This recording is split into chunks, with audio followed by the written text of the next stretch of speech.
Sell your jewelry. We aren't paying your bills anymore, my daughter-in-law said, 3 days after my husband's funeral. My son sat beside her and stared down at his plate.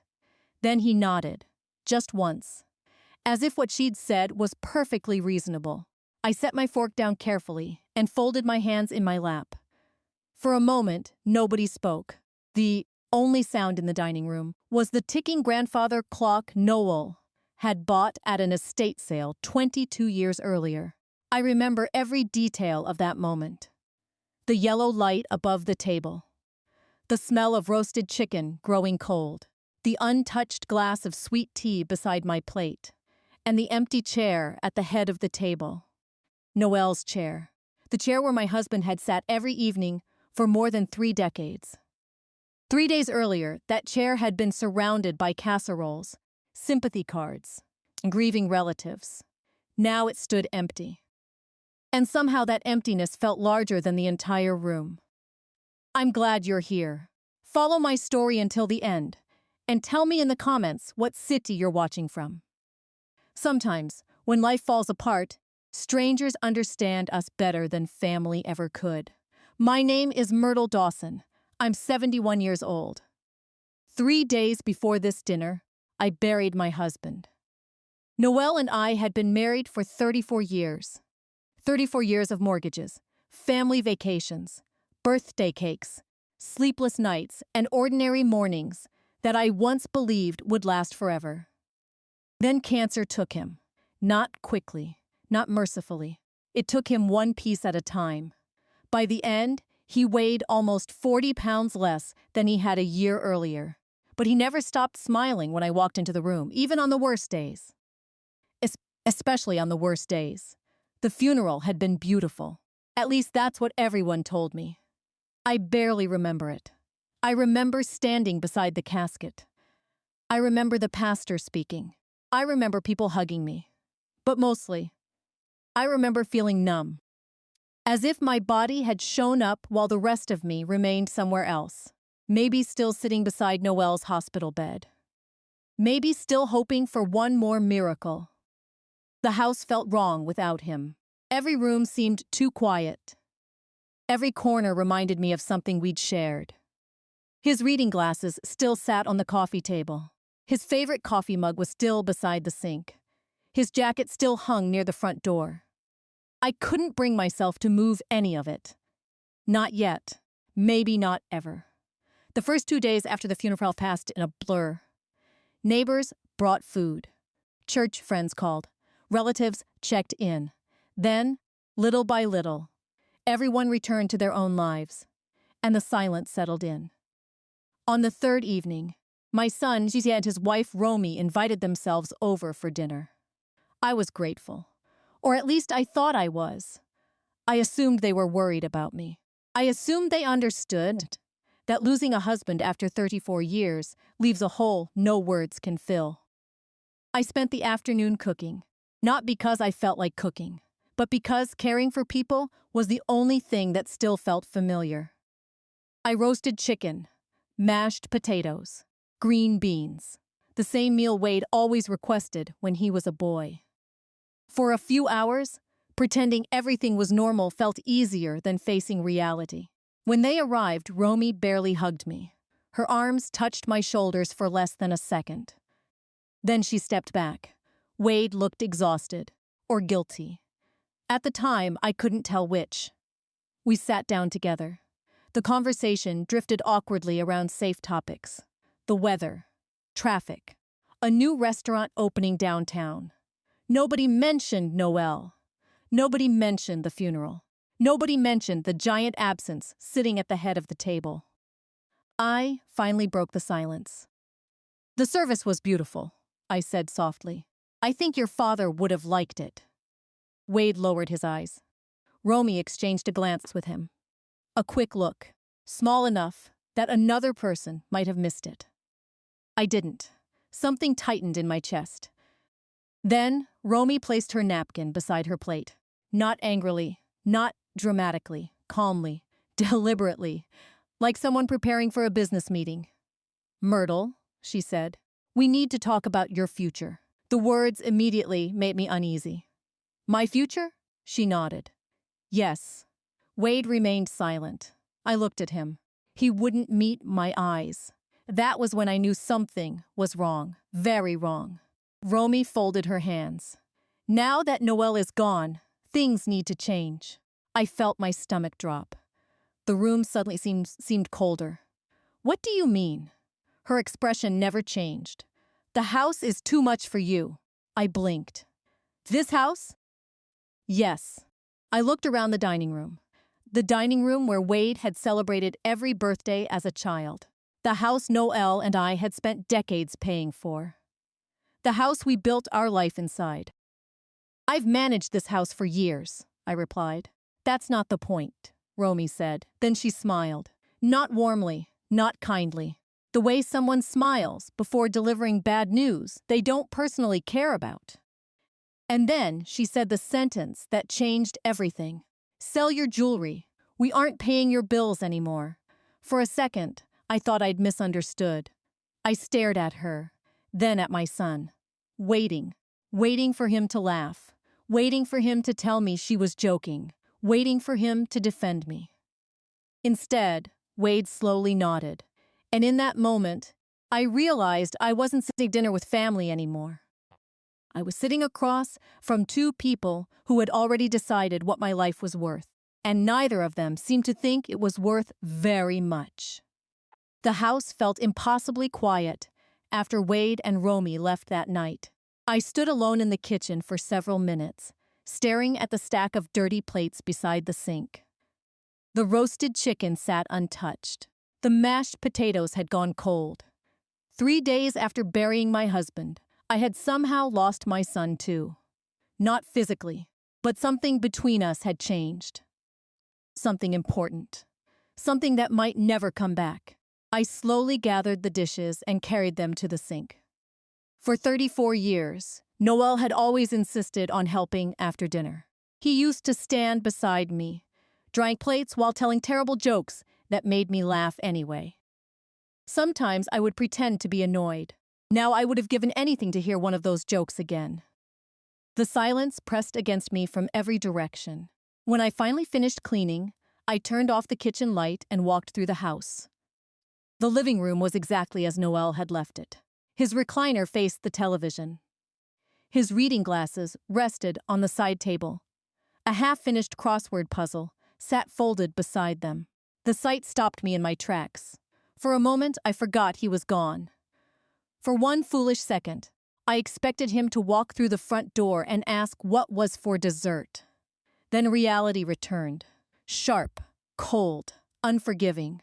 I lowered myself into his chair and held his glasses in my hands. My fingers trembled, not from age, from grief. People talk about losing a spouse as if it's a single event. One funeral, one goodbye, one terrible day. But that's not how it works. You lose them over and over again. Every morning when their side of the bed is empty. Every meal when their chair remains vacant. Every small moment when you instinctively turn to speak to them and remember they're no longer there. The clock on the mantel read 11:17 p.m. I should have gone to bed. Instead, I sat there remembering the first time I met Noelle. Remembering our tiny apartment after we got married. Remembering the years we spent saving for this house. Remembering Wade as a little boy running through these hallways with scraped knees and endless questions. Back then, family seemed simple. Back then, I believed love was enough. Eventually, I forced myself upstairs. Sleep never came. Every time I closed my eyes, I heard Romy's voice. Sell your jewelry. We aren't paying your bills anymore. The words replayed endlessly. Not because of the money. Money wasn't even the worst part. It was the assumption behind the statement. The certainty. The belief that I had suddenly become someone else's burden. The next morning, sunlight filtered through the bedroom curtains. For a few seconds, I forgot everything. Then I reached toward Noelle's side of the bed. My hand touched nothing but cold sheets. The grief returned immediately. I made coffee and carried a mug to the back porch. Noel loved sitting there in the mornings, especially during spring. The garden stretched across the yard below. Most people saw flowers. Noel saw memories. Every rose bush had a story. Every tree marked a moment in our lives. The maple tree near the fence had been planted when Wade graduated high school. The white hydrangeas had been planted after our 25th anniversary. The garden wasn't just landscaping, it was our history. As I sat there, I noticed something I hadn't paid attention to before. For months before Noel died, Romy had shown an unusual interest in the property. At the time, I thought nothing of it. Now the memories felt different, sharper, more suspicious. She had repeatedly asked about the home's value, asked whether Noel had life insurance, asked whether the mortgage had been paid off, asked whether I planned to downsize. Each question had sounded harmless on its own. Together, they painted a different picture. I remembered a family barbecue the previous summer. Noel had been receiving treatment at the time. His energy was limited. Most of the afternoon, he sat quietly beneath the patio umbrella.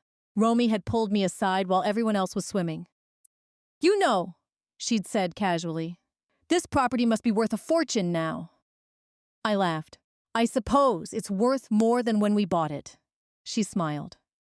"You could sell it and live somewhere smaller." At the time, I assumed she was making conversation. Now I wasn't so sure. Another memory surfaced. Christmas dinner. Noel had barely been able to finish his meals because of the medication. While he rested in the living room, Romy had asked if our wills were up to date. I remembered feeling uncomfortable, but grief and illness had consumed so much of our attention that I pushed the feeling aside. Sitting on the porch that morning, I began seeing those moments differently, like pieces of a puzzle slowly falling into place. The realization made my stomach tighten. Maybe last night's conversations hadn't been spontaneous. Maybe it had been planned. Maybe they had discussed it long before Noel died. Maybe they had been waiting. The thought felt cruel. Yet the more I replayed recent months in my mind, the harder it became to ignore. Around noon, my phone rang. It was my neighbor, Eleanor. She had been my friend for nearly 20 years. One of the few people who still checked on me every day. "How are you holding up?" she asked gently. I looked out toward the garden. "I've been better." There was a pause. Then she said something that stayed with me. "Grief shows you who people really are, Myrtle." At the time, I didn't answer. Because deep down, I was beginning to realize she might be right. And what I was starting to see frightened me, more than being alone ever could. By that evening, I found myself standing in front of Noel's office door. The room had remained untouched since his passing. I hadn't been able to bring myself to enter it. Not yet. My hand rested on the doorknob. A strange feeling settled over me, as if something important waited on the other side. As if Noel had left behind more than memories. I slowly turned the handle and stepped inside. I stood in the doorway of Noel's office and simply looked around. The room smelled faintly of old books, printer paper, and the cedar aftershave he'd used for years. For a moment, I couldn't move. This had been his space. The one room in the house where everything remained exactly where he wanted it. His desk sat beneath the window, overlooking the backyard. Stacks of neatly organized folders lined one side. A framed photograph of our wedding day stood beside his computer monitor. I walked slowly toward the desk. In the photograph, Noel and I were both 27. Young, hopeful, certain that life would always move forward in a straight line. Neither of us had imagined that one day, one of us would be left behind. I gently touched the frame before sitting in his chair. The leather creaked beneath me. The same sound I had heard thousands of times over the years. I wasn't searching for anything specific. At least that's what I told myself. Truthfully, I think I was looking for Noel. Not physically, just some trace of him. Something that would make me feel less alone. The afternoon sunlight streamed through the window, illuminating tiny particles of dust floating through the room. Everything seemed frozen in time. Then my eyes landed on a folder sitting in the center drawer. Unlike the others, it wasn't labeled with tax years or household expenses. Across the front, written in Noelle's familiar handwriting, were 3 simple words. For Myrtle. My breath caught. For several seconds, I simply stared at it. Then I slowly opened the folder. Inside were several documents. Most of them appeared to be financial records, insurance information, property paperwork, bank statements. But sitting on top was an envelope. My name was written across the front. I immediately recognized Noelle's handwriting. The sight alone brought tears to my eyes. I carefully opened it. Inside was a letter. The paper trembled slightly in my hands as I began reading. My dearest Myrtle, if you are reading this, it means I'm no longer there to annoy you by leaving coffee cups everywhere. A small laugh escaped me despite everything. That sounded exactly like Noelle. Even now, even in a letter written for after his death, he was trying to make me smile. I continued reading. I know you're hurting right now. If I could take that pain away, I would. But there are some things you need to know. My chest tightened. The tone had changed. The playful warmth disappeared. Something more serious followed. Over the last year, I've noticed things that concern me, particularly involving Wade and Romy. I stopped reading. The room suddenly felt colder. My eyes returned to the beginning of the sentence. Then I read it again, particularly involving Wade and Romy. A knot formed in my stomach. I continued. I hope I'm wrong. God knows I want to be wrong. But I don't believe Romy sees our family the same way we do. I've watched her become increasingly interested in our finances, our assets, and what will happen after I'm gone. I slowly lowered the paper. The memories from the previous day flooded back immediately. The questions about the house. The questions about life insurance. The conversation at dinner. Sell your jewelry. We aren't paying your bills anymore. Suddenly, none of it felt random. I continued reading. Please don't misunderstand me. I don't think Wade is a bad man. I think he's a weak man. Those words hit me harder than anything else. Not because they were cruel, because they were accurate. Even as a child, Wade hated conflict. If 2 classmates argued, he walked away. If someone pressured him, he usually gave in. Noel used to say that kindness was one of Wade's greatest strengths. But sometimes kindness without courage becomes something else. Something dangerous, the letter continued. If Romy ever asks you to make major financial decisions shortly after my passing, please slow down and seek professional advice first. Do not let grief make decisions for you. My hands tightened around the paper. A chill ran through me. Noel had written this months ago. Maybe longer. Yet somehow he seemed to know exactly what was happening. I looked through the rest of the folder. Several documents had yellow sticky notes attached. Each note contained brief instructions, contact information, account details, names of attorneys, investment records. Everything was organized with remarkable precision. Noel had prepared for everything, or nearly everything. At the bottom of the folder sat another document. This one caught my attention immediately. It was a recent property valuation. The number printed on the page made my eyes widen. I had known the house increased in value over the years, but I hadn't realized how much. The property was worth significantly more than I expected. Suddenly, Romy's behavior made even more sense. The questions, the pressure, the sudden concern for my future. None of it had been about helping me, at least not entirely. A heavy sadness settled over me. Not because of the money, because of what it revealed. I wanted to believe family operated from love. I wanted to believe people did the right thing when nobody was watching. But the older I became, the more I learned that grief often removes disguises. People stop pretending. Their priorities become visible. Their intentions become clear. I spent the next 2 hours reviewing the documents. By evening, my head ached. The information felt overwhelming. Yet beneath the sadness, something else had begun to emerge. Clarity. For the first time since Noelle died, I felt something stronger than grief. I felt cautious, alert. As the sun began setting outside the office window, my phone vibrated. A text message from Wade appeared on the screen. "Mom, Romy and I were thinking about stopping by this weekend. We should discuss some things regarding the house." I stared at the message for a long moment. 24 hours earlier, I would have interpreted those words differently. Now they felt loaded, carefully chosen, calculated. I looked down at Noelle's letter resting on the desk, then back at the phone. For the first time, I found myself wondering whether my husband had only scratched the surface of what was really happening. And deep inside, a troubling question began forming. If Noelle had seen enough to leave warnings behind, what else had he discovered before he died? The text message from Wade stayed on my screens long after the room had gone dark. "Mom, Romy and I were thinking about stopping by this weekend. We should discuss some things regarding the house." 3 days earlier, I would have welcomed the visit. I would have assumed my son was concerned about me. I would have believed he wanted to help.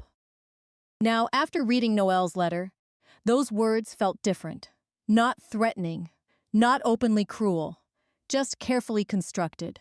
The kind of message people send when they've already decided what they want. I didn't respond immediately. Instead, I sat quietly in Noelle's office as evening settled outside the windows. The house creaked softly around me. For 34 years, those sounds had been comforting. Now they seemed to carry memories from every room. I glanced again at the documents spread across the desk.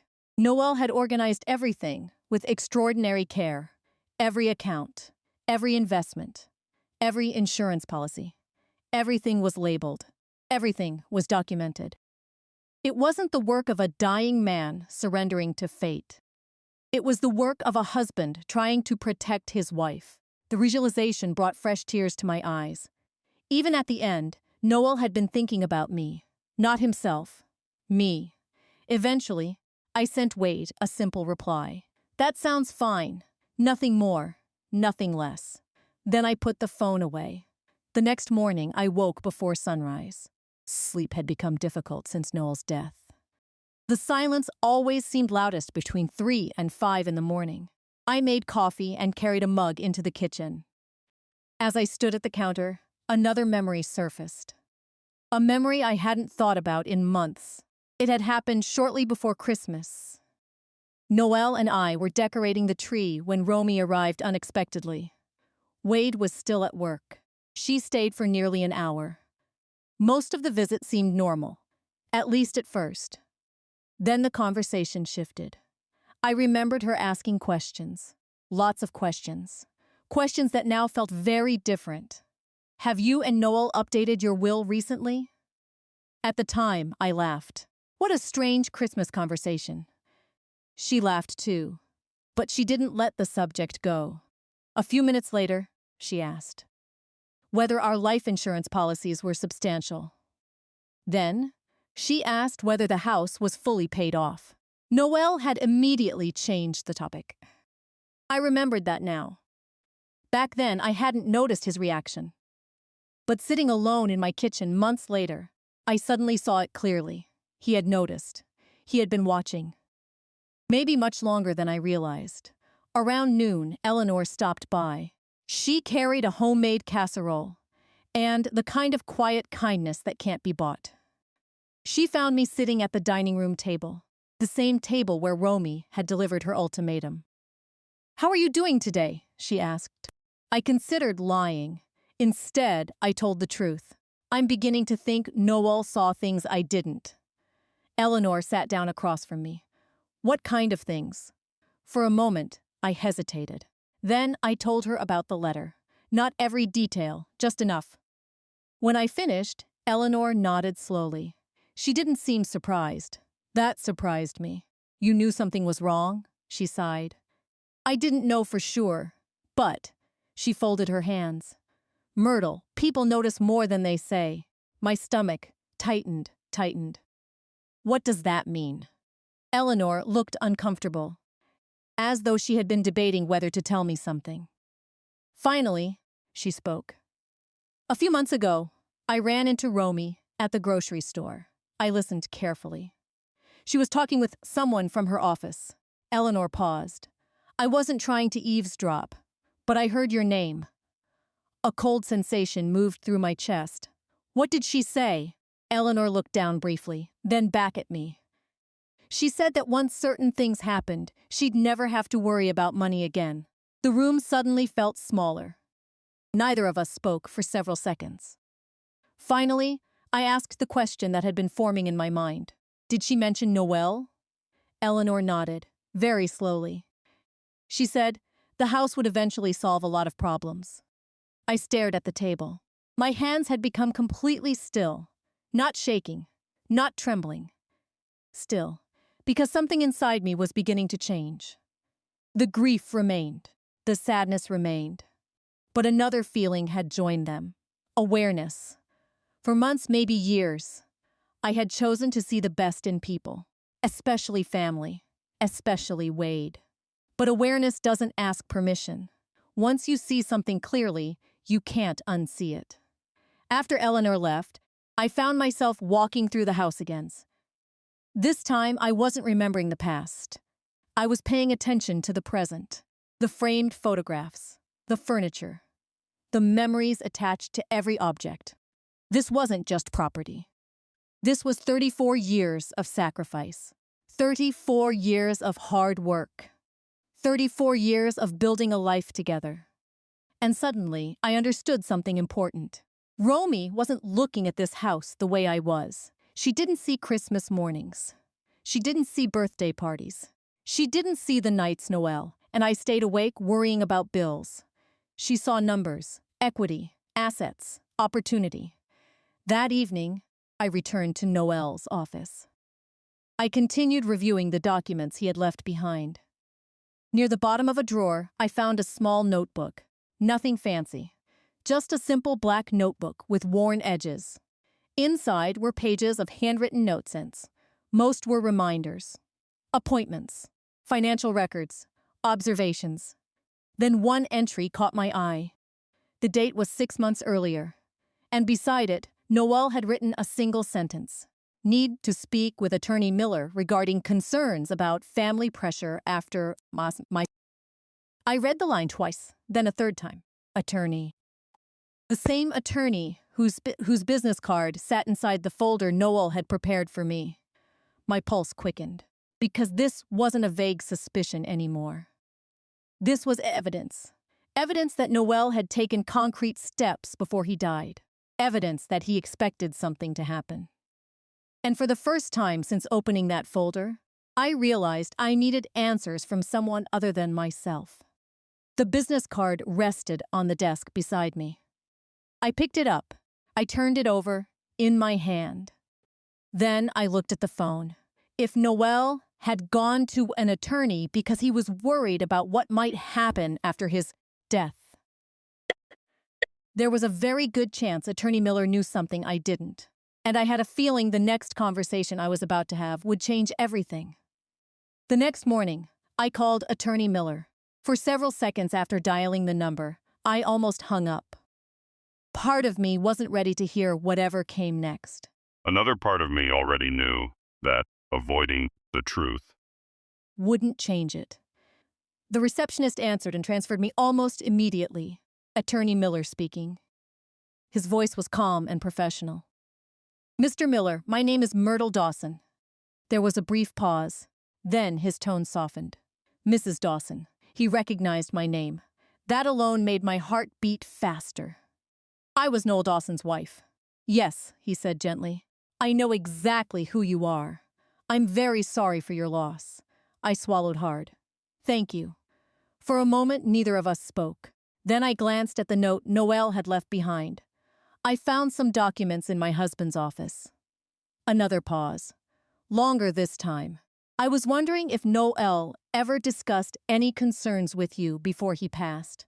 The silence on the other end of the line told me more than words ever could. Finally, Attorney Miller spoke. Mrs. Dawson, would you be comfortable coming to my office this afternoon? Is something wrong? I think it's better if we speak in person. That was all he said. And somehow, it was enough. At 2 o'clock that afternoon, I sat across from Attorney Miller in a quiet conference room. The office overlooked downtown. Cars moved below the windows. People hurried along sidewalks. The world continued as though nothing had changed. Yet my entire life felt suspended between the past and whatever came next. Attorney Miller opened a file. A familiar name appeared on the tab. Myrtle Dawson. He adjusted his glasses. Your husband visited me several times during the last year. I felt my chest tighten. Several times? He nodded. More than once. The room suddenly felt very still. Noel was a thoughtful man. I smiled faintly. That's one way to describe him. Attorney Miller smiled back. Then his expression grew serious. He was concerned about what might happen after his death. The words landed heavily. I thought of the letter, the notebook, the warnings. He never told me. That doesn't surprise me. I frowned. Why? Because he didn't want to burden you while he was alive. That sounded exactly like Noel. Even while fighting cancer, he worried more about protecting other people than himself. Attorney Miller opened the file. Inside were pages of notes, documents, signed records, meeting summaries. Evidence that these conversations had taken place over many months. Noel began expressing concerns shortly after one particular incident. What incident? Attorney Miller looked down at his notes, then back at me. He told me that Romy repeatedly asked detailed questions about family assets. I closed my eyes briefly. The Christmas conversation immediately returned. The questions about insurance. The questions about the house. The questions about our will. Attorney Miller continued. He initially dismissed it. Then he started noticing patterns. Patterns. The same word I had been thinking about all week. Not one event. Not one conversation. A pattern. A collection of small moments that formed a larger picture. He became especially concerned when he learned Wade had accumulated significant debt. I stared at him. What? Attorney Miller nodded slowly. My pulse quickened. Wade is in debt. Your husband discovered several financial issues. For a moment, I couldn't speak. Wade had never mentioned financial problems. Not once. In fact, he and Romy often presented the opposite image. Weekend trips, new furniture, expensive vacations, luxury purchases. Everything always appeared comfortable, successful, stable. Now I wondered how much of that image had been real, and how much had been borrowed.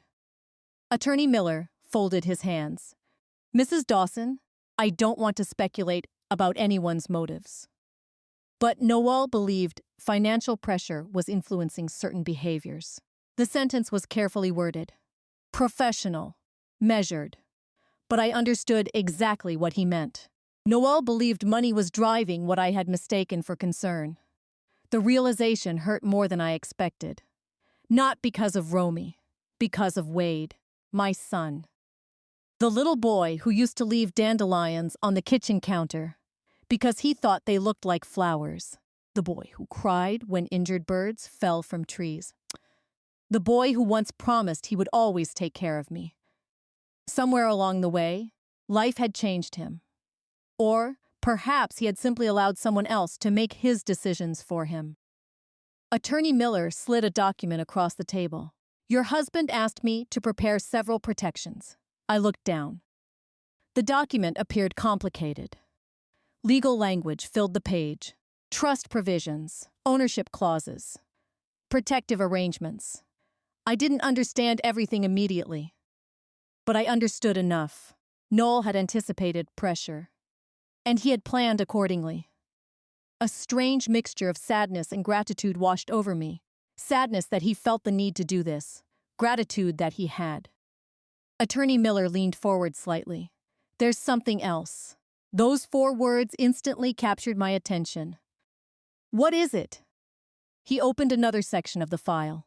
This concerns a conversation your husband had approximately 4 months before his death. I waited. He told me he overheard an argument between Wade and Romy. My heartbeat quickened. What kind of argument? Attorney Miller hesitated. Then he answered. A financial argument. The room seemed to narrow around me. He didn't provide every detail, but he specifically mentioned hearing your house discussed. My house. Not their future. Not family plans. My house. I felt a cold sensation settle in my stomach. Attorney Miller continued. According to Noel, the discussion centered around how much the property might be worth someday. For several seconds, I couldn't speak, because suddenly I remembered something. A barbecue. Last summer.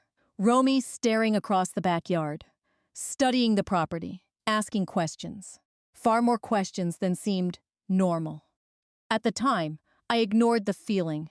Now I understood why it had bothered me. Sometimes our instincts recognize danger long before our minds do. Attorney Miller closed the file. Your husband wanted to make sure you were protected. I looked down at the papers, then at the window, then back at the papers again. For the first time since Noel died, I felt something besides grief and confusion. I felt certainty. Not certainty about every detail. Not certainty about every motive. But certainty that Noel hadn't imagined these concerns. He had seen something real. Something important. Something he considered serious enough to spend his final months preparing for. As the meeting ended, Attorney Miller handed me a sealed envelope. Noel instructed me to give this to you only if certain circumstances developed. My fingers tightened around the envelope. The weight felt surprisingly heavy, almost symbolic. Like the final piece of a puzzle, I wasn't sure I wanted to complete. Because deep down, I had a feeling whatever waited inside that envelope was going to confirm my worst fears. I didn't open the envelope immediately.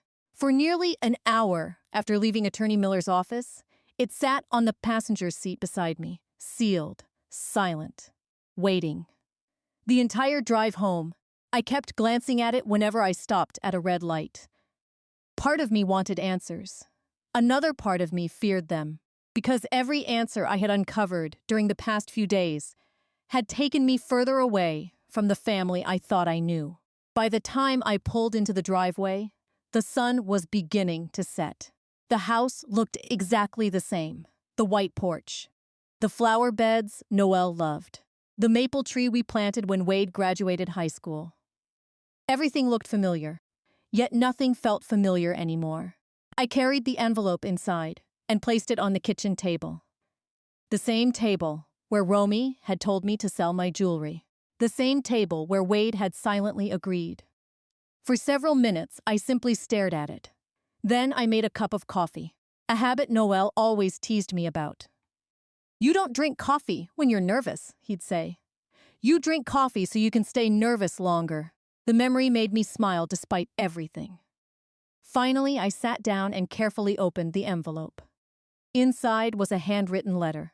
Another letter from Noel. Unlike the first one, this letter felt different immediately. More personal, more urgent. The handwriting wasn't quite as steady. His illness had clearly progressed by then, but every word was unmistakably his. My dearest Myrtle, if you're reading this letter, it means some of the concerns I discussed with Attorney Miller have likely become reality. I felt my stomach tighten. I continued reading. Before you read any further, I need you to understand something important. This is not a letter about money. It is a letter about trust. The words hit me harder than I expected. Because trust was exactly what felt broken. Not bank accounts, not property, trust. Noel continued. During the last year of my life, I began noticing conversations that didn't feel right. At first, I ignored them. Then I started writing them down. My eyes widened. Writing them down? I turned the page. Attached behind the letter was a small collection of notes, dates, observations, conversations, specific details Noel had recorded. My pulse quickened. The first note was dated almost 10 months earlier. It described a conversation between Wade and Romy after a family barbecue. According to Noel, they believed he had gone inside the house. Instead, he had remained on the back porch, hidden from view. He overheard part of their discussion. Most of it concerned money, expenses, debt, bills. Then one sentence caught Noel's attention. A sentence he had written down word for word. Once the house is eventually ours, none of this will matter.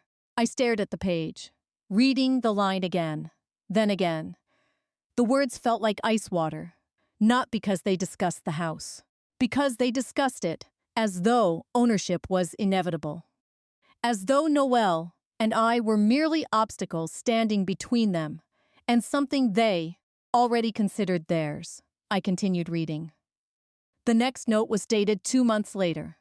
Another conversation, another observation. This time, Noel had noticed Romy asking increasingly detailed questions about his medical condition. Not questions motivated by concern, questions about timelines, treatments, prognosis, expectations. At the time, Noel didn't know what to think. But the pattern disturbed him. The word pattern appeared again. The same word Attorney Miller had used. The same word I kept returning to. One event could be misunderstood. 2 events might be coincidence. A pattern was something else entirely. I turned another page and found the entry that hurt the most. The note wasn't about Romy. It was about Wade.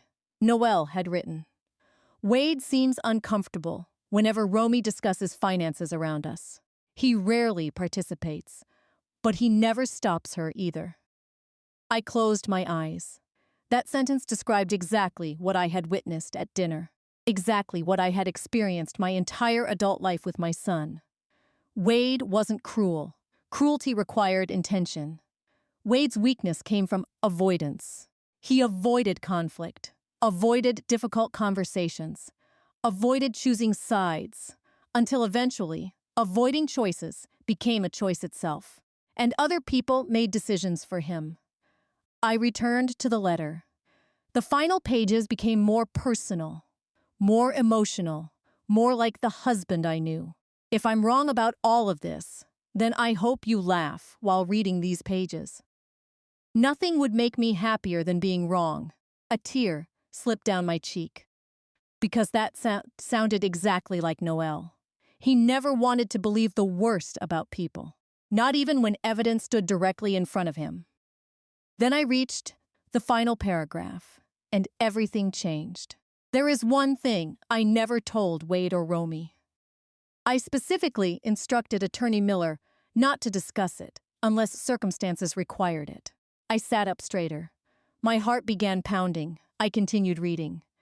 Several years ago, after seeing how quickly families can change when money becomes involved, I restructured certain assets.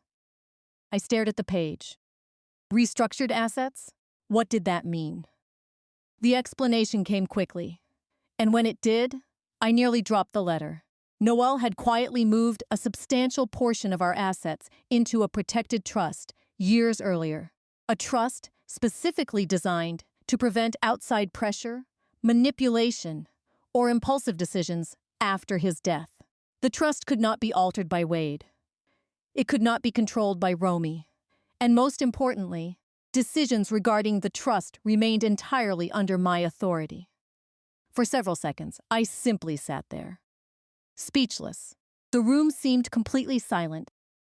Then another realization struck me. No wonder Noel had seemed calm during those final months. No wonder Attorney Miller wasn't panicking. No wonder Noel spent so much time organizing documents. He hadn't been reacting. He had been preparing for possibilities he hoped would never happen, yet planned for anyway. As I sat there, absorbing everything, my phone suddenly buzzed. A text message from Romy. "Just checking in. Wade and I will come by Saturday afternoon. We should probably start discussing the future of the property." I stared at the message. then looked down at Noel's letter. A strange calm settled over me. Not anger, not revenge. Calm.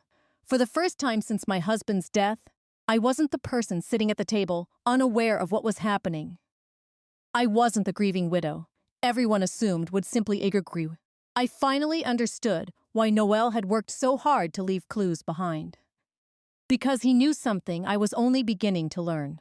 The people who underestimate you often reveal far more about themselves than they realize. And if Saturday's conversation went the way I suspected it would, Wade and Romy were about to discover that Noel had left me much more than memories. Saturday arrived faster than I expected. The entire week had passed in a strange blur of grief, paperwork, memories, and discoveries. Every day seemed divided into two versions of my life. The life before Noel's death, and the life after I began reading the documents he left behind. By noon, I found myself standing in the kitchen, preparing coffee for guests I no longer fully trusted. The realization saddened me more than I wanted to admit. Not because of Romy, because of Wade. I kept remembering him at 6 years old, proudly carrying a tray of cookies he'd helped me bake. At 12, mowing the lawn for the first time and accidentally driving the mower into my flower bed. At 18, crying when he left for college because he'd never spent a night away from home. That boy felt very far away now. At exactly 1:30, a black SUV pulled into the driveway. I watched through the living room window. Romy stepped out first. Wade followed. Neither of them looked particularly emotional. Neither looked like people visiting a grieving widow. They looked focused, purposeful, prepared. A few moments later, the doorbell rang. I opened the door. Romy smiled immediately. The same smile she always wore when she wanted something. "Myrtle," she said warmly. "How are you holding up?" It was a strange question, not because of the words, because of the timing. 3 days after Noel's funeral, she told me to select my jewelry. Now she sounded concerned. The contrast wasn't lost on me. "I'm doing all right," I replied. "Come in!" We sat in the dining room. The same dining room where everything had begun. Noel's chair remained empty. Neither Wade nor Romy looked at it. I did, every few minutes, almost instinctively. Coffee cups were placed on the table. Small talk followed. Weather, traffic, weekend plans. The conversation felt artificial, like actors reading lines before the real scene began. Eventually, Romy set down her cup. There it was. The moment she'd been waiting for. "Myrtle," she said gently, "we wanted to talk about your future." The exact same phrase, word for word. The same phrase she'd used after the funeral. Only now, her tone sounded softer, more polished. I almost admired the consistency. Almost. I nodded. "What about it?" She exchanged a quick glance with Wade. Then she began. "We've been worried about you." I remained silent. "We know how difficult this transition must be." Still silent. "This house is very large." There it was. The house. Again. Everything always seemed to return to the house. Romy leaned forward slightly. "We just think there might be better options." I folded my hands calmly. "What kind of options?" Her smile widened. "Something smaller, more manageable, less expensive." I noticed something interesting. Not once had she asked what I wanted. Not once had she asked whether I wished to stay. The discussion wasn't about my preferences. It was about her solution. Wade finally spoke. His voice sounded hesitant. "Mom, maybe she's right." The words hurt more than I expected. Not because I hadn't anticipated them. Because I had. Deep down, I knew exactly what he would say. Yet hearing it aloud still felt painful. "This house has a lot of memories," he continued. "But maybe a fresh start would be good." A fresh start. People always use gentle phrases when discussing painful things. Fresh start. New chapter. Moving forward. The words sound comforting, until you realize they're describing the loss of everything familiar. Romy nodded enthusiastically. Exactly. Then she pulled a folder from her bag. My stomach tightened immediately. A folder, prepared in advance. She slid it across the table. We've actually done some research. I looked down at the folder.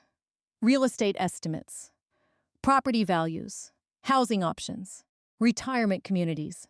Every page neatly organized. Every possibility carefully calculated. Someone had invested a considerable amount of effort into this presentation. Far more effort than most people put into helping a grieving family member. Romy pointed to one page. If you sold now, the market is strong. Another page. This community has excellent amenities. Another. You wouldn't have to worry about maintenance anymore. I listened quietly. The same way Noelle had taught me to listen. Not just to words, to motives, to patterns. And the pattern was becoming increasingly clear. Every benefit she described focused on one thing. The sale of the house. Not my happiness. Not my comfort. The finally, I asked a simple question. What happens after the house is sold? For the first time, both of them hesitated. Only briefly. But I noticed. Romy recovered first. Well, you'd move somewhere smaller. I nodded. And the remaining money? Another pause. This one slightly longer. Wade looked down, Romy answered. It would stay in the family, of course. The family. An interesting choice of words, especially considering I was apparently being removed from the family home. I almost smiled. Instead, I calmly took a sip of coffee. Then I asked another question. How much debt do you and Wade currently have? The silence that followed was immediate, complete, absolute. Romy's expression froze. Wade blinked. Neither of them had expected that question. Not even a little. For several seconds, nobody spoke. Then Romy forced a laugh. I'm not sure what that has to do with anything. I met her eyes. It has everything to do with it. The room changed. Not dramatically, just enough. The atmosphere shifted. For the first time since they arrived, I wasn't responding to their conversation. I was directing it, and they knew it. Wade shifted uncomfortably in his chair. Mom! But he didn't finish the sentence. Because at that exact moment, I realized something important. Everything Noel had warned me about was unfolding exactly as he predicted. The pressure, the persuasion, the carefully planned meeting, the focus on the house. Every piece was falling into place.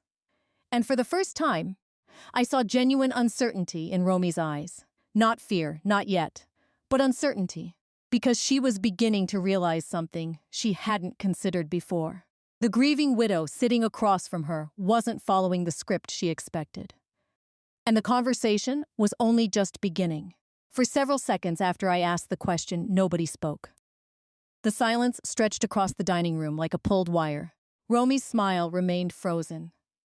Wade stared down at the table, and suddenly I understood something Noel had been trying to tell me all along. People rarely become uncomfortable when they're telling the truth. They become uncomfortable when the conversation moves them somewhere they didn't plan for. Finally, Romy cleared her throat. I'm not sure why our finances are relevant.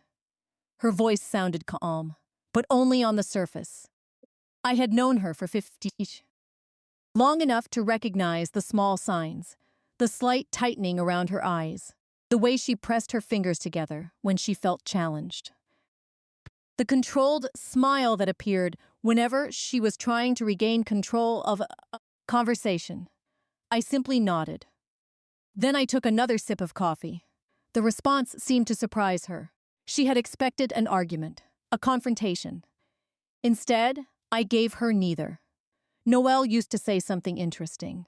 Whenever Wade was young and trying to avoid responsibility, Noelle would tell him, the person asking questions usually learns more than the person doing all the talking. At the time, I thought it was parenting advice. Now I realized it was life advice. Romy shifted in her chair. We're only trying to help. There it was again, the word help. The more people insist they're helping, the more I find myself examining what kind of help they're actually offering. I looked around the dining room, at the photographs hanging on the walls, at the china cabinet Noel had built with his own hands, at the window overlooking the garden. 34 years of memories surrounded us, yet somehow, the conversation kept returning to market values and property estimates. Not memories, not family, property. Wade finally looked up. "Mom, nobody's trying to pressure you." His voice sounded sincere. That made it harder. If Romy had been the only one speaking, things would have been simpler. But Wade genuinely believed what he was saying, or at least wanted to believe it. I studied my son carefully. There were new lines around his eyes, more gray in his hair than I remembered. For the first time, I noticed how tired he looked, not physically, emotionally. Like a man carrying burdens he didn't know how to discuss. The realization softened me slightly. "No pressure?" I asked gently. He nodded. "Of course not." I glanced toward the folder on the table. The folder they had prepared before arriving. The folder filled with plans for my future. Plans I had never requested. Plans nobody had discussed with me beforehand. I didn't point that out. I didn't need to. Instead, I asked another question. "When did you start putting this together?" Again, they exchanged a glance. A very quick glance. But enough. Romy answered first. "Recently." I nodded. "How recently?" This time she hesitated. Only briefly. "A few weeks." A few weeks. The words settled heavily in my mind. A few weeks. Before Noel died. Before the funeral. Before they sat at this table and told me to sell my jewelry. I felt something cold move through my chest. Not shock. Confirmation. The timeline was beginning to reveal itself. Noel had been right. The planning had started long before anyone admitted it. Wade shifted uncomfortably. "Mom, you're making this sound worse than it is." I looked at him. My son. The boy who once couldn't sleep without a nightlight. The teenager who used to call home every Sunday from college. The man sitting across from me now seemed so familiar and yet so distant. "Worse than what?" I asked softly. He opened his mouth, then closed it again. Because neither of us really wanted him to answer that question. The truth was, standing in the middle of the room already, nobody needed to say it aloud. A few moments later, Romy stood and walked toward the kitchen. "I'll get more coffee." The moment she disappeared around the corner, Wade exhaled heavily, as though he'd been holding his breath. I noticed immediately, and apparently so did he, because his eyes widened slightly. For the first time all afternoon, we were alone. Father and son, without Romy, without interruptions, without anyone directing the conversation. Neither of us spoke for several seconds. Then Wade rubbed his forehead. The gesture looked painfully familiar. Noel used to do the same thing when he was stressed. "Mom," he said quietly, "things have been difficult." I listened, really listened, because beneath everything else, he sounded exhausted. "The economy's been rough." I said nothing. "Our expenses have gotten out of control." Still nothing. The business investment didn't work out. There it was, a piece of the truth. Small, incomplete, but real. For the first time, he wasn't repeating prepared talking points. He was speaking honestly. At least partially. "How bad is it?" I asked. Wade looked away, and in that moment I had my answers. Worse than he wanted to admit. Much worse. Before he could say anything else, Romy returned, carrying fresh coffee. The brief opening disappeared immediately. The wall went back up. The conversation returned to safe territory. But something had changed. Not dramatically. Just enough. I had seen a crack. A glimpse behind the curtain. And once you see a crack, you begin wondering what else is hidden behind it. The meeting continued for another hour. Property values. Housing options. Retirement communities. The same arguments repeated in slightly different forms. Eventually, they gathered their papers and prepared to leave. At the front door, Romy gave me a brief hug. Think about everything we discussed. I smiled politely. I will. It wasn't a lie. I would think about it. Just not in the way she expected. After they left, I stood at the window and watched their SUV disappear down the street. Then I returned to Noel's office. The house felt quiet again, but not empty. Not anymore. For the first time since his death, I felt as though Noel was still helping me. Still guiding me. Still leaving breadcrumbs for me to follow. I sat at his desk and opened the notebook once more. Near the final pages, I noticed something I hadn't paid much attention to before. A folded sheet of paper tucked between two entries. The paper contained a date, a bank name, and a short handwritten note from Noel. Only 7 words. 7 words that instantly made my pulse quicken. Ask for the records from March. I stared at the note, then at the date, then back at the note again. Because suddenly I had a feeling those records might explain exactly why Wade and Romy were so desperate to discuss my future. And if I was right, the truth was about to become impossible for them to hide. The next morning, I drove to the bank. The folded note from Noel rested inside my purse. Ask for the records from March. 7 words, that was all. No explanation, no details. Just a date and an instruction. The more I thought about it, the more certain I became that Noel had left it for a reason. He was not the type of man who wrote unnecessary notes. Every list had a purpose.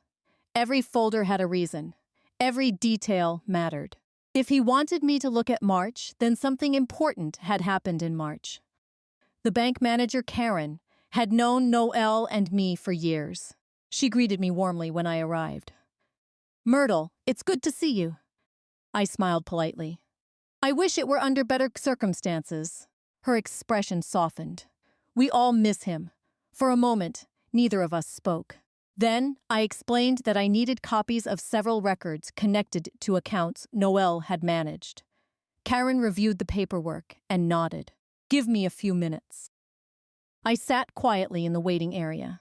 The same waiting area where Noel and I had signed refinance documents years earlier. Back when Wade was in college. Back when our biggest concern was whether he would pass calculus.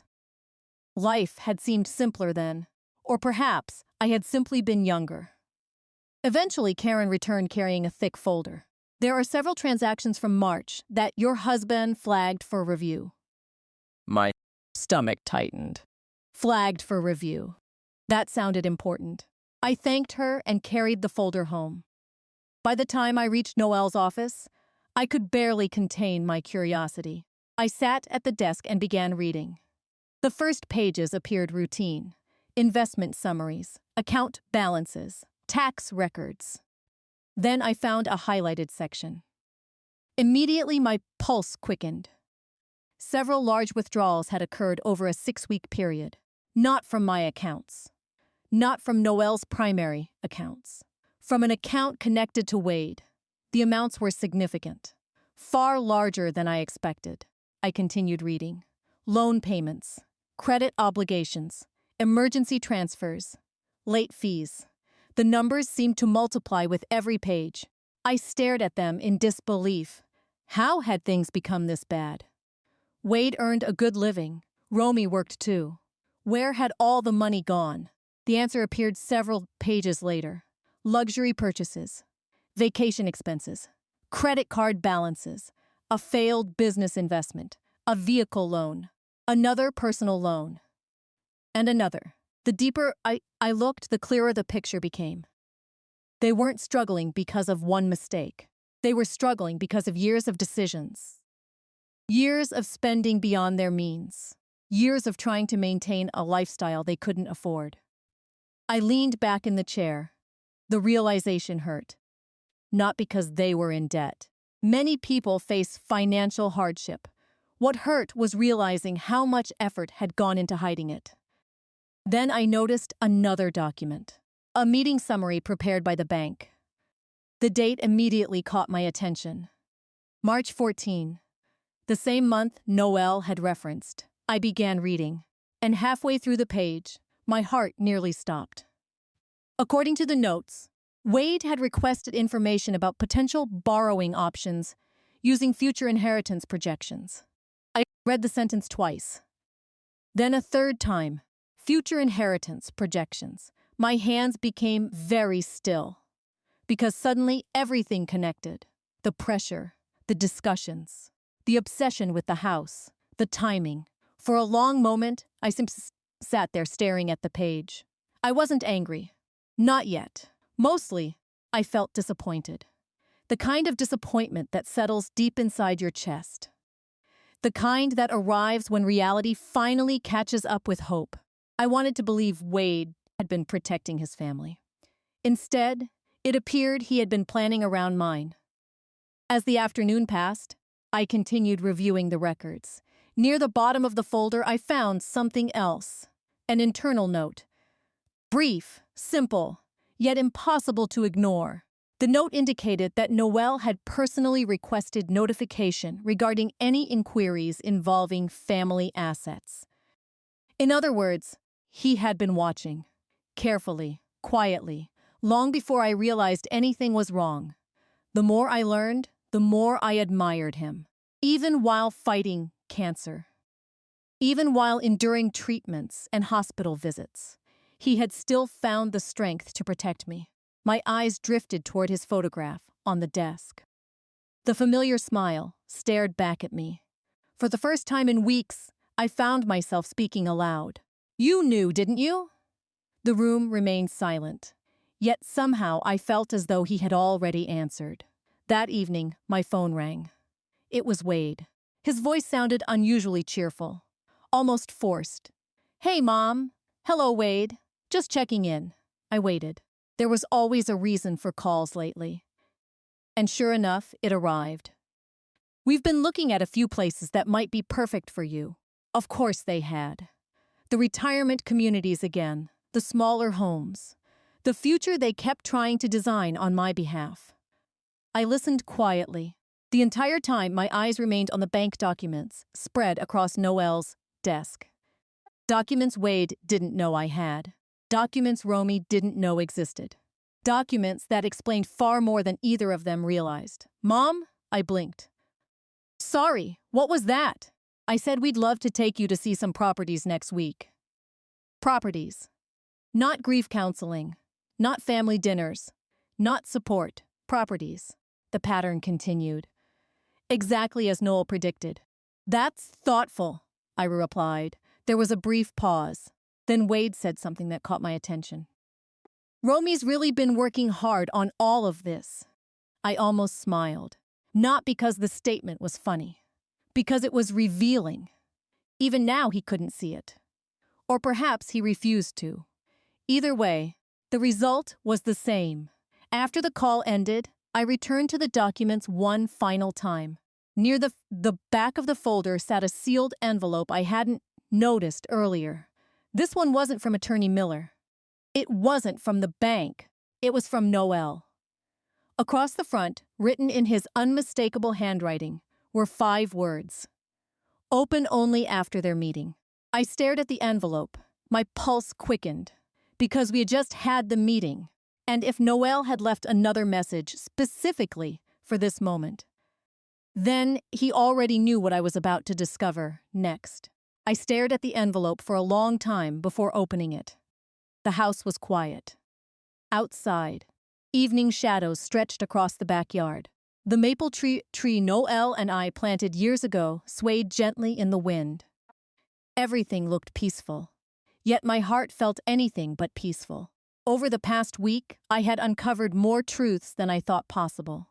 The debt, the pressure, the planning, the conversations, the questions about the house. Each discovery had confirmed what Noel feared. And somehow, he seemed to have anticipated every step. I carefully opened the envelope. Inside was another handwritten letter. Shorter than the others. More direct. As though Noel knew exactly when I would read it. "My dearest Myrtle, if you're opening this letter, then Wade and Romy have probably already approached you about selling the house." I immediately felt a chill. The accuracy of it was unsettling. I continued reading. At this point, you may feel disappointed, confused, or even betrayed. Whatever you're feeling, remember this. You are not powerless. My eyes lingered on those words. You are not powerless. For days, grief had made me feel fragile, lost, alone. Yet every document Noel left behind seemed designed to remind me otherwise. The letter continued. There is something you haven't seen yet. My pulse quickened. Attorney Miller has the final set of documents. I instructed him not to release them until after the first serious attempt to persuade you to sell the house. I stared at the page. The first serious attempt. That had happened, just days earlier. Exactly as Noel predicted. I turned the page. Trust your instincts. They have served you well for decades. And remember something important. When people want something badly enough, they eventually stop hiding why. The letter ended there. No dramatic farewell, no final revelation, just a simple instruction. Contact attorney Miller. I immediately reached for the phone. The next morning, I found myself back in Attorney Miller's office. He seemed unsurprised to see me, almost as if he had expected this visit. In hindsight, he probably had.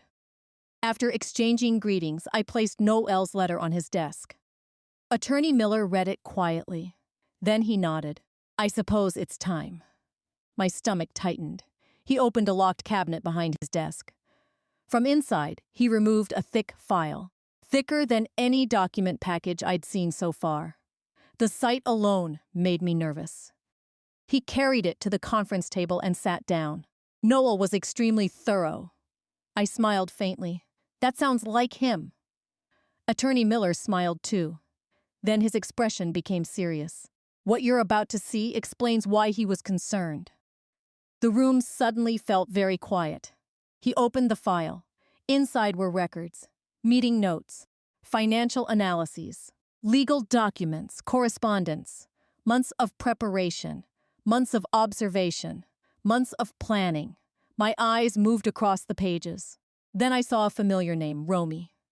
Several references involved communications she'd initiated, requests, questions, inquiries, always regarding assets, property, estate matters, inheritance structures.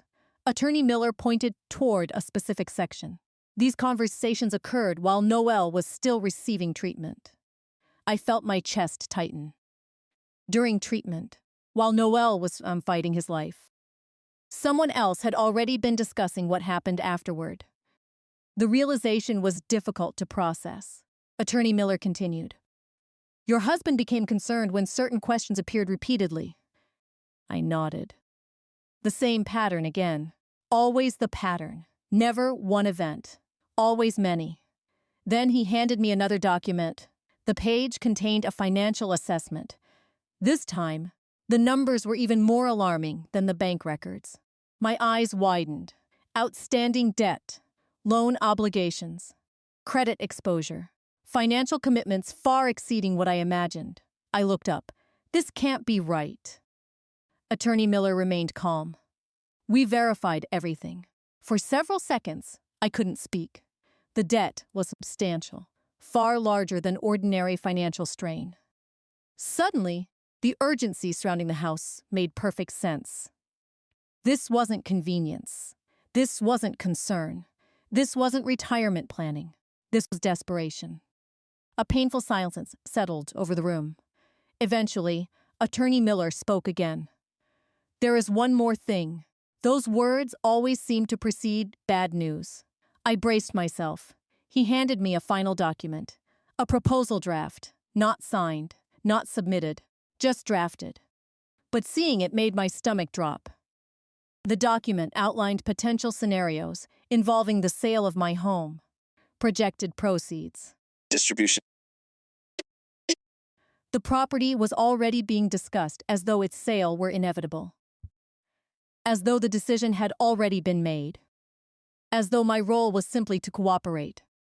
I slowly placed the document back on the table. For the first time, anger flickered beneath my calm. Not explosive anger, not rage, Just clarity, a sharp understanding of exactly what had been happening. Attorney Miller watched me carefully. You seem calmer than most people would be. I thought about that. Then I smiled sadly. I think I finished being shocked several days ago. And it was true. Shock had gradually given way to understanding. Understanding had become certainty, and certainty had become resolve. When I left the office, I didn't drive home immediately. Instead, I parked beside a small lake Noelle loved. We used to come there on Sunday afternoons.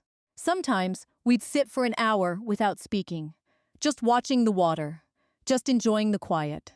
I sat there for a long time, thinking, remembering, reflecting. Eventually, I realized something important. For days, I had been reacting to discoveries, reacting to documents, reacting to warnings. That phase was over. Now it was time to act, not out of revenge, not out of anger, but out of responsibility. To myself, to Noelle, to the life we built together. That evening, my phone buzzed. A group text. Wade, Romy, and me. The message was brief. We'd like to have one final family meeting next weekend to discuss next steps. I read it twice, then a third time. One final family meeting. The wording caught my attention, because it sounded as though they expected a conclusion, a signature, an agreement, a victory.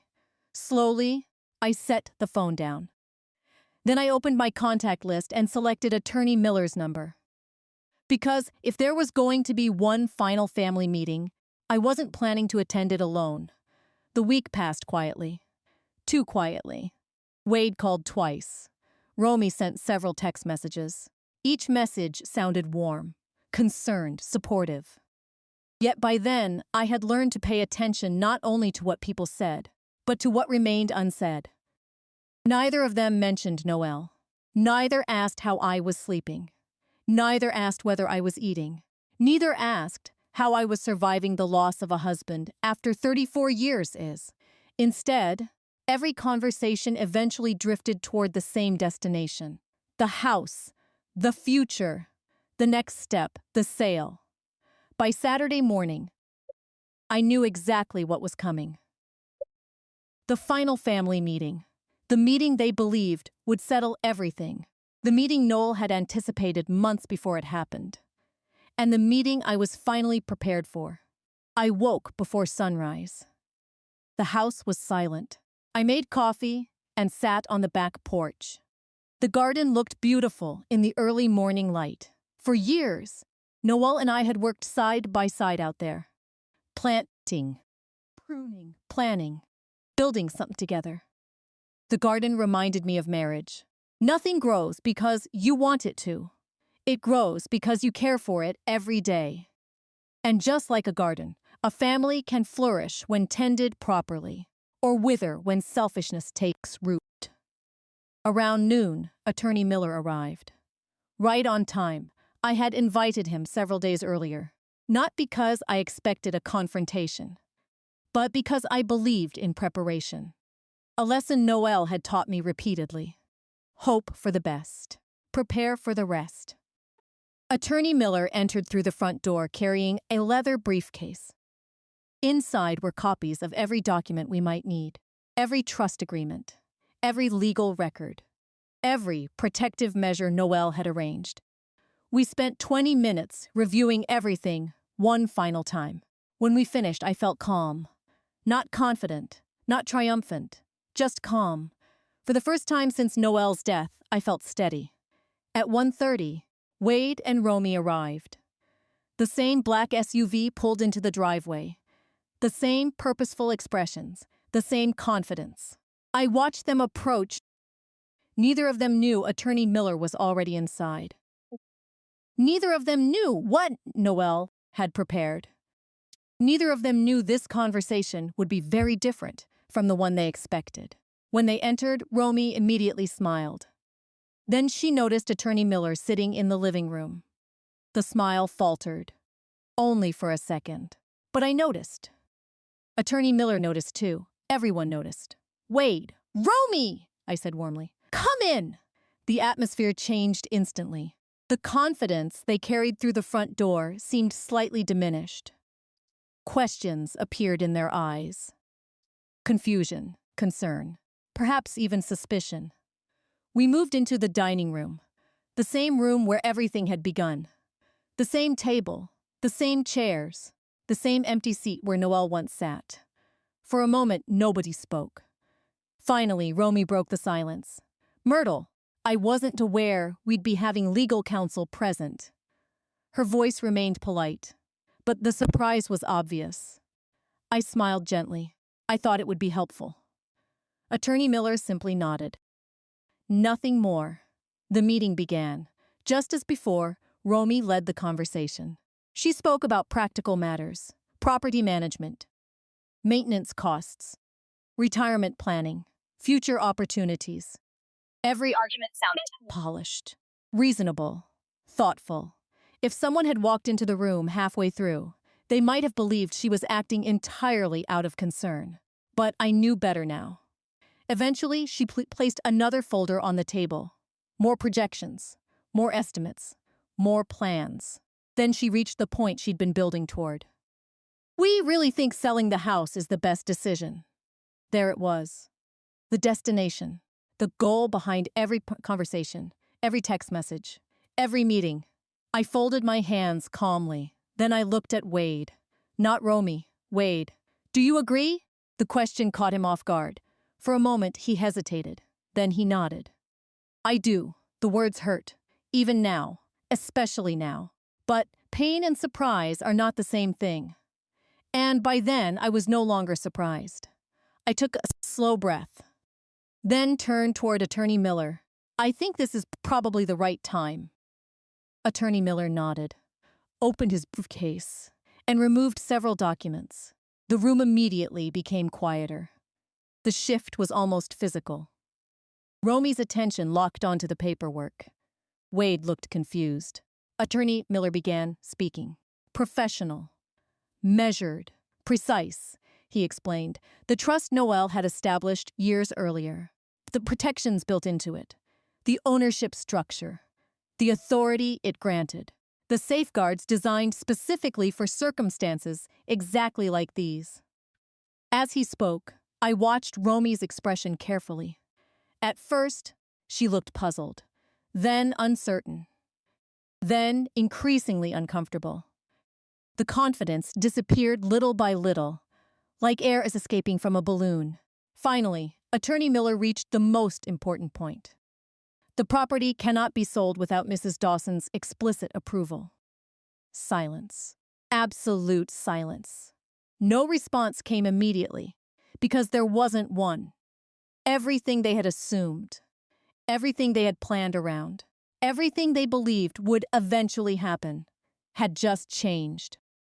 Attorney Miller continued. "The trust structure also prevents indirect financial pressure from influencing any transfer decisions." Another silence, longer this time. I watched Romy carefully. For the first time since Noelle died, I saw something I had never seen in her before. Not confidence, not control, not certainty. Worry, real worry.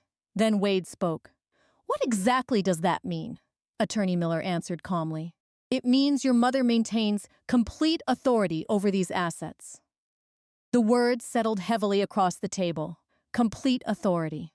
Not shared authority, not future authority, present authority, complete authority. Wade looked stunned. Romy looked pale. And suddenly, I understood why Noelle had planned everything so carefully. Not because he wanted conflict, because he wanted clarity. He wanted the truth revealed, not through arguments, not through accusations, through facts. Simple, undeniable facts. For several moments, nobody said anything. Then I looked directly at my son. The room felt incredibly quiet. "I never cared about the money, Wade." My voice remained calm, steady. "I cared about knowing whether I could trust the people sitting across from me."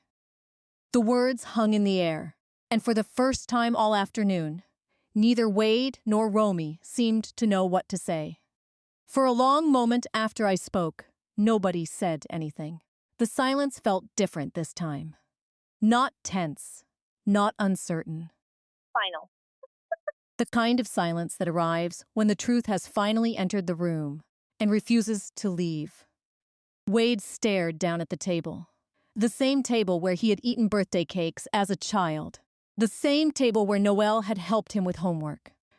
The same table where 3 days after his father's funeral, he had sat quietly while his wife told me to sell my jewelry. For the first time, he looked ashamed. Not defensive, not angry, ashamed. And somehow, that hurt more than anything else. Romy was the first to speak. "Myrtle, I think you're misunderstanding our intentions." Her voice was softer now, careful, measured, but the confidence that once filled it was gone. I looked at her calmly. For years, I would have argued, defended myself, explained my feelings, tried to make her understand. But age teaches you something important. Not everyone wants understanding. Some people only want agreement, and I was no longer interested in giving it. "I don't think I'm misunderstanding anything," I replied gently. The room fell quiet again. Attorney Miller remained silent. He didn't need to say anything. The documents had already spoken for him. The facts had already spoken for Noelle. And now it was my turn. I turned toward Wade. My entire life, I believed family meant showing up for one another. My voice remained steady. When your father worked overtime, it was for family. When I stayed awake all night helping you through fevers, it was for family. When we sacrificed vacations, luxuries, and comforts so you could have opportunities we never had, it was for family. Tears appeared in Wade's eyes, but I continued. 3 days after I buried your father, I wasn't looking for money. I swallowed carefully. I was looking for kindness. The words seemed to hit him harder than anything else, because they were true. Money had never been the issue. The house had never been the issue. The issue was that grief had revealed priorities, and those priorities had spoken louder than any explanation ever could. For a moment, I thought Wade might say something. Apologize, explain, defend himself. Instead, he lowered his head, and somehow that told me everything I needed to know. The meeting ended shortly afterward. There were no dramatic arguments, no shouting, no slammed doors. Life rarely works that way. Most endings arrive quietly. People gather their things, avoid eye contact, speak politely, then leave carrying whatever consequences they created themselves. Wade and Romy walked toward the front door. Just before stepping outside, Wade stopped. He turned toward me.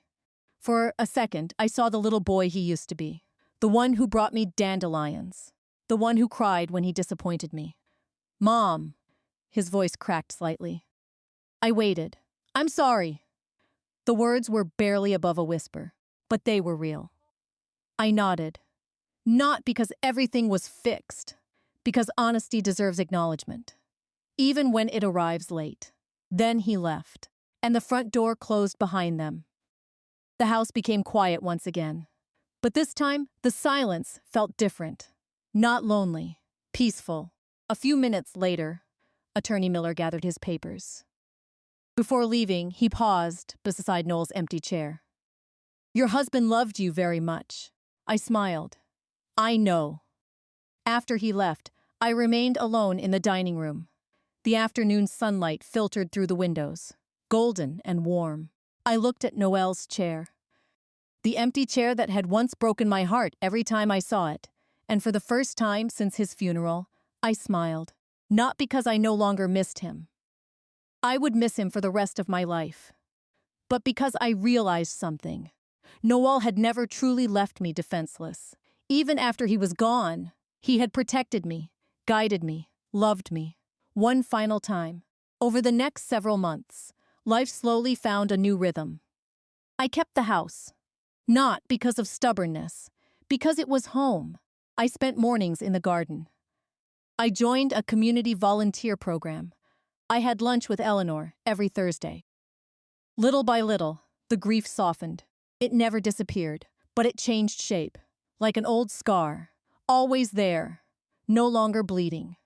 Wade eventually began calling more often. The conversations were awkward at first. Trust, once broken, takes time, but real change rarely happens overnight. It happens one honest conversation at a time. As for Romy, our relationship remained polite, distant, boundaried, and that was enough. Not every relationship needs to be repaired. Some simply need to be understood. One evening, nearly a year after Noelle's passing, I sat on the back porch watching the sunset. The maple tree swayed gently in the breeze. The garden glowed beneath the golden light. For a moment, I could almost hear Noelle's voice beside me, and I found myself thinking about everything that had happened. The funeral, the betrayal, the letters, the discoveries, the family meeting, the truth. Then I realized something simple. My daughter-in-law thought my husband's death had left me vulnerable. She thought grief would make me surrender. She thought loneliness would make me dependent. What she never understood was this. Losing the person you love most can break your heart, but it can also open your eyes. And once your eyes are open, you stop living for other people's expectations. You start living for your own peace. I looked out across the yard one last time and smiled. The house was still mine. The memories were still mine. The life Noelle and I built together was still mine. And for the first time since the day I buried my husband, I finally felt something stronger than grief. I felt free. Looking back now, I learned that grief doesn't just reveal what we've lost. It reveals who is truly standing beside us.